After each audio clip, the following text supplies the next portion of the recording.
Selamat pagi Bapak Ibu Saudara yang dikasihi Tuhan. Kita berjumpa kembali dalam sapaan dan renungan pagi GKI Salatiga. Hari ini Selasa tanggal 18 Oktober 2022. Bersama saya Lea Sumiati. Sebelum kita menerima sabda Tuhan, mari kita berdoa. Puji syukur kami haturkan di hadapan-Mu Tuhan. Tuhan telah melindungi kami dalam istirahat kami sepanjang malam. Hari ini kami boleh menyambut hari-Mu yang baru. Sebelum menjalankan aktivitas kami hendak mendengarkan firman-Mu sebagai dasar dalam hidup kami. Berfirmanlah ya Tuhan, kami siap mendengar dan melaksanakan. Di dalam Tuhan Yesus kami berdoa. Amin. Firman Tuhan yang kita renungkan, kita baca dari 1 Petrus 4 ayat 15. Adapun tema renungan kepo. Mari kita bersama-sama membaca 1 Petrus 4 ayat 15. Janganlah ada di antara kamu yang harus menderita sebagai pembunuh atau pencuri atau penjahat atau pengacau. Bapak Ibu Saudara, adakah yang tidak tahu istilah kepo? Kepo adalah penasaran atau ingin tahu urusan orang lain. Di era media sosial ini, kekepoan makin marak, makin mendapat sarana dan wadahnya. Misal di Facebook, TikTok, stories WA, dan lain-lain. Kepo jelas beda dengan peduli atau perhatian. Karena kepo, mereka hanya ingin melampiaskan rasa penasarannya saja tanpa berniat membantu atau memberi solusi. Bahkan kadang ada yang kepo hanya untuk mencari bahan gosip baru belaka. Sikap kepo ternyata bukan hal yang baru. Ini juga bisa di mana saja, di kegiatan sosial, gereja, juga di keluarga. Tak terkecuali di antara murid Yesus, ada juga yang dijangkiti penyakit kepo. Murid itu adalah Petrus. Beberapa kali Alkitab mencatat kekepoan Petrus. Dalam Yohanes 13 ayat 24-25, ketika Yesus menyatakan bahwa akan ada murid yang mengkhianatinya, Petrus jadi kepo dan mengkode Yohanes agar bertanya siapa murid itu.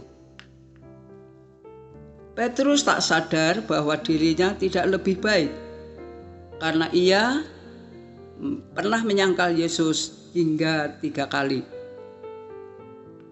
Nah, setelah Yesus bangkit, berekonsiliasi dengan Petrus, memberinya tugas baru, dan menubuatkan hidupnya.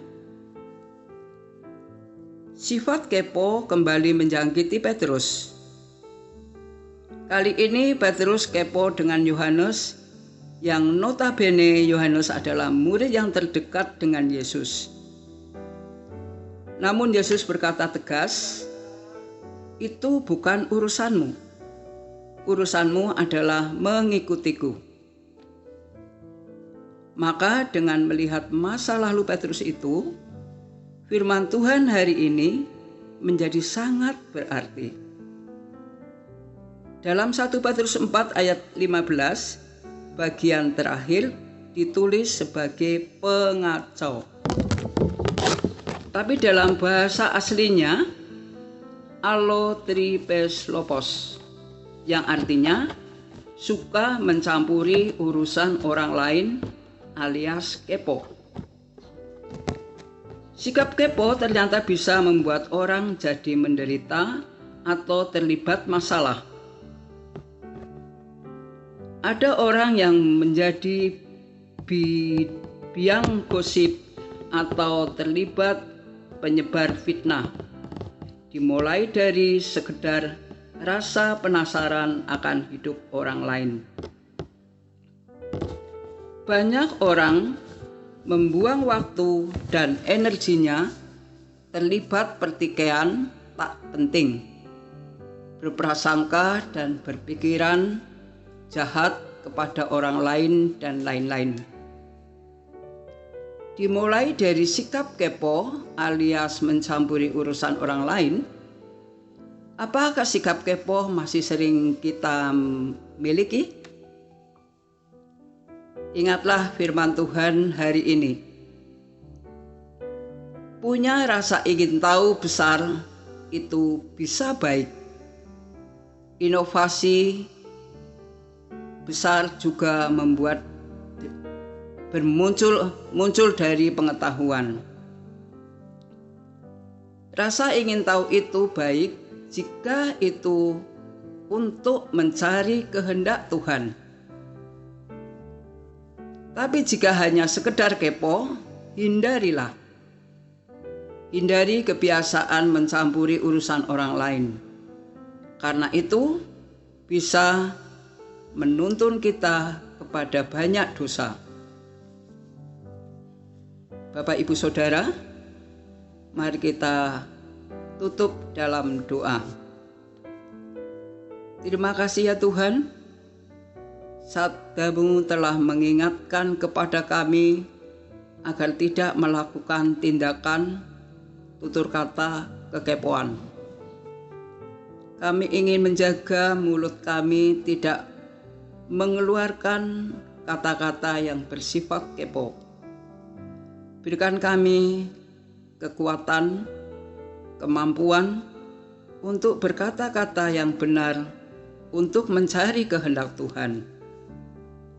Pimpin kami dalam melaksanakan aktivitas kami hari ini.